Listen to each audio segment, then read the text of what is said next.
One में एक भूखी लोमड़ी खाने की तलाश में इधर उधर भटक रही थी। बहुत दिनों से भूखी होने के कारण उसको भोजन की बहुत जरूरत थी।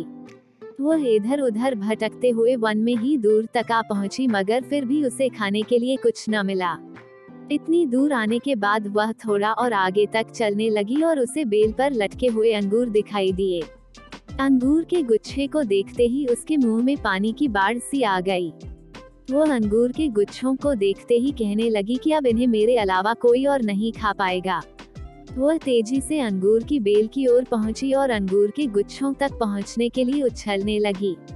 वह बहुत देर तक कोशिश करती रही, मगर अंगूर का एक गुच्छा तो क्या, उसके हाथ एक अंगूर तक न आया। वह कभी किसी और तरीके से कूदती तो कभी किसी और तरीके से, मगर हमेशा ही वह नाकामयाब रही। अंत में वह अपने मन में कहने लगी कि यह अंगूर तो खट्टे होंगे, इन्हें कौन खाएगा, कोई पागल ही होगा जो इन्हें खाने की सोचेगा। मैं तो एक चालाक लोमड़ी हूँ और मुझे इन्हें खाना शोभा भी नहीं देता है। इन्हें खाना तो मेरी शान के खिलाफ है। इतना कहते ही वह लोमड़ी वहाँ से चली गई। शिक्षा: जब हम कोई कार्य करने में असमर्थ रहते हैं तो हमें उस कार्य को किसी अन्य तरीके से करना चाहिए, न कि उस कार्य को व्यर्थ समझकर उसका त्याग कर देना चाहिए। गोदावरी नदी के तट पर सेमल का एक विशाल वृक्ष था। उस वृक्ष पर कई पक्षी निवास करते थे। दिन में वे भोजन की तलाश में खेत खलिहानों में जाया करते और संध्याकाल को पेड़ पर स्थित अपने अपने घोंसलों में लौट आते। यही उनकी दिनचर्या थी। एक दिन जर्दगव नामक एक अंधा गिद्ध, ब्लाइंड वल्चर, वहां आया। वह वृद्ध हो चला था। पक्षियों ने दयावश उसे वृक्ष के कोट में आश्रय दे दिया। पक्षी जब भोजन की तलाश में जाते तो गिद्ध के लिए भी भोजन ले आते थे। बदले में वह उनके बच्चों की देखभाल कर दिया करता था। इस तरह गिद्ध को बिना श्रम आहार प्राप्त हो जाता था और पक्षी भी अपने बच्चों की तरफ से निश्चिंत होकर भोजन की तलाश में दूर दूर तक जा पाते थे। सुख चैन से पक्षियों और गिद्ध के दिन व्यतीत हो रहे थे। एक दिन कहीं से एक बिल्ली उस वन में आ पहुंची। इधर उधर भटकते हुए जब वह उस पेड़ के पास से गुजरी तो उसकी दृष्टि पक्षियों के अंडों और बच्चों पर पड़ी। उसके मुंह में पानी आ गया। वह उन्हें खाने के लिए वृक्ष पर चढ़ी तो पक्षियों के बच्चे अपने बचाव के लिए शोर मचाने लगे। शोर सुनकर गिद्ध कोटे से बाहर निकला और चिल्लाकर बोला, कौन है? बिल्ली डर गई और वृक्ष से नीचे उतर आई और गिद्ध को प्रणाम कर बोले, महाशय, मैं बिल्ली हूँ, यही नदी किनारे रहती हूँ। पक्षियों से मैंने आपकी बहुत प्रशंसा सुनी है, इसलिए दर्शन हेतु चली आई। कृपया मेरा प्रणाम स्वीकार करें। गिद्ध ने उसे वहां से चले जाने को कहा। वह जानता था कि बिल्ली पक्षियों के बच्चों के लिए खतरा है। बिल्ली समझ गई कि भले ही गिद्ध अंधा और बूढ़ा क्यों न हो, उसके रहते पक्षियों के अंडों और बच्चों पर हाथ साफ करना असंभव है। वो किसी तरह पानी चिकनी चुपड़ी बातों से उसे विश्वास में लेने का प्रयास करने लगी। वह बोली, महाशय, मैं जानती हूँ कि आपको मुझ पर संदेह है।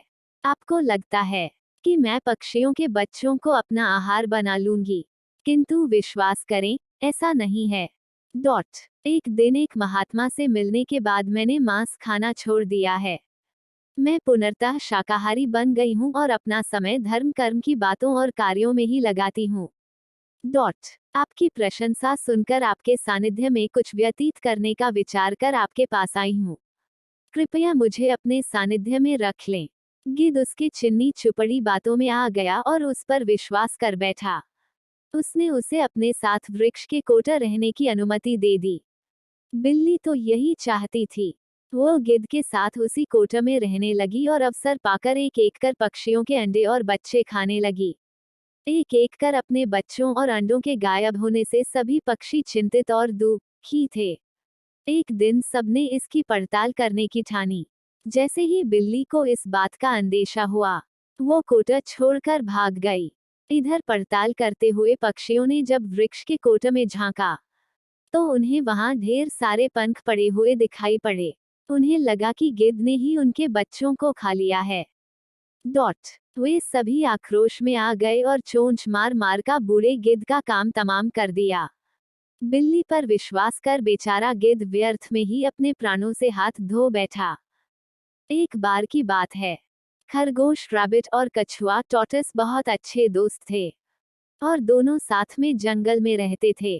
खरगोश कछुए का मजाक उड़ाने लगा कि तुम्हारी चाल इतनी धीमी, स्लो एंड स्टेडी है कि अगर कोई संकट आए तो खुद की रक्षा भी नहीं कर पाओगे।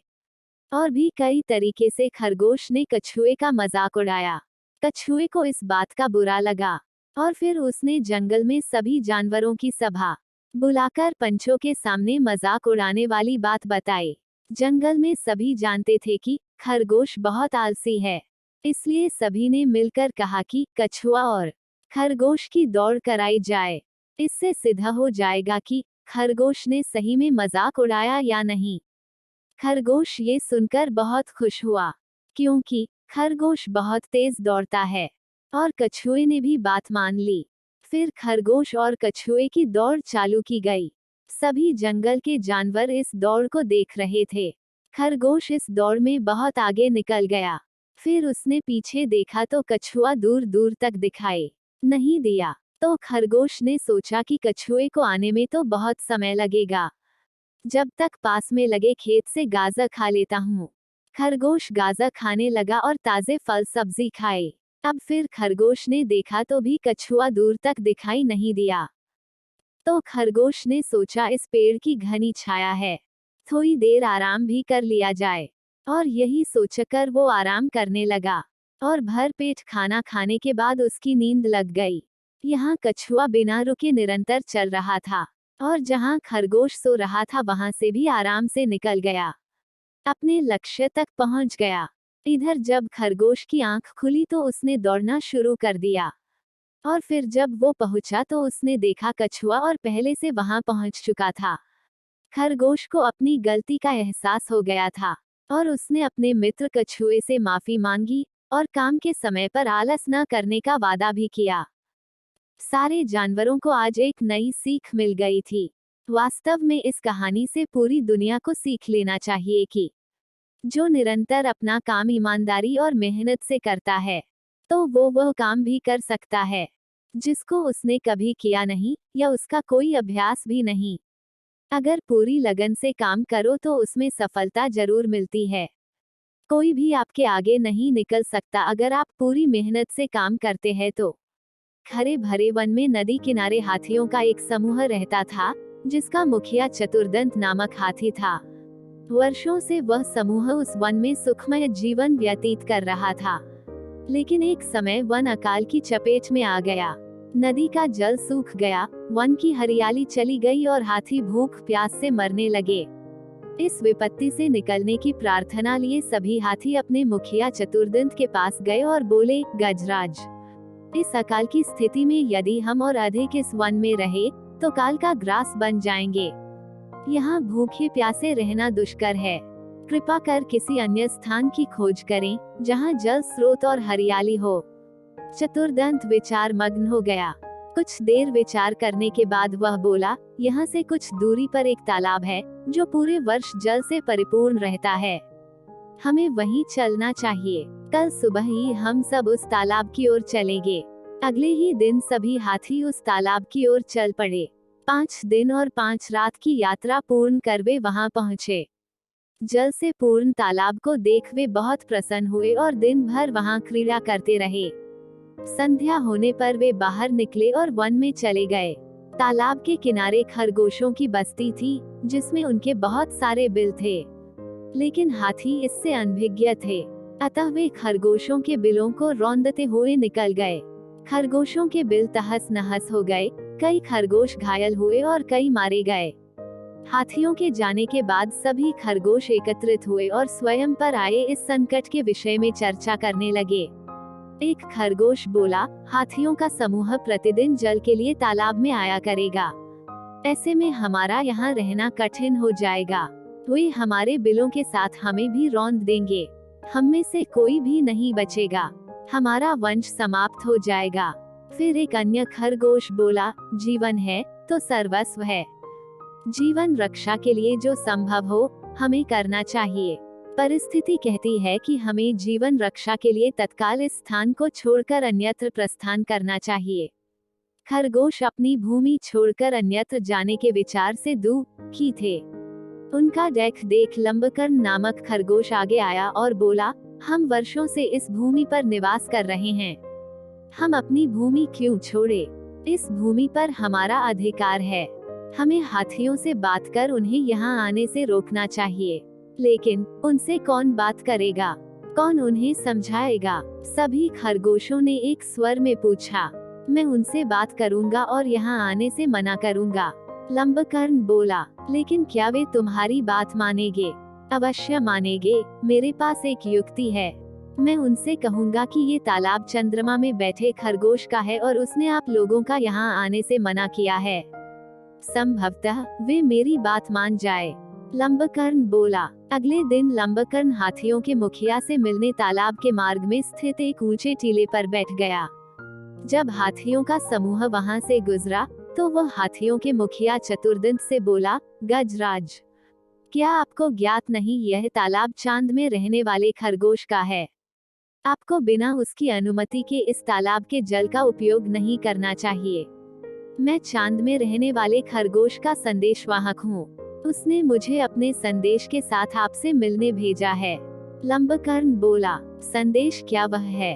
चतुर्दंत ने फिर से पूछा। संदेश है कि इस पवित्र तालाब में चंद्रदेव का वास है, इसलिए तुम लोग इसके जल का उपयोग नहीं कर सकते। मैं कैसे मान लूं कि यह तालाब चंद्रदेव का है? जब तुम मुझे तालाब में चंद्रदेव के दर्शन कराओगे तभी मैं यह बात मानूंगा और अपने दल को यहाँ आने से रोकूंगा। चलो मेरे साथ और स्वयं देख लो।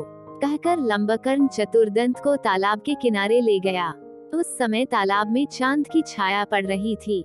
लंबकर्ण चतुर्दंत को वह छाया दिखाते हुए बोला, गजराज, देखो तालाब में चांद का वास है। अब तो मेरी बात मान लो। चांद की छाया को चंद्रदेव समझकर चतुर्दंत ने उसे प्रणाम किया और वहां से लौट गया। उसके बाद उस तालाब में हाथियों का समूह कभी नहीं आया।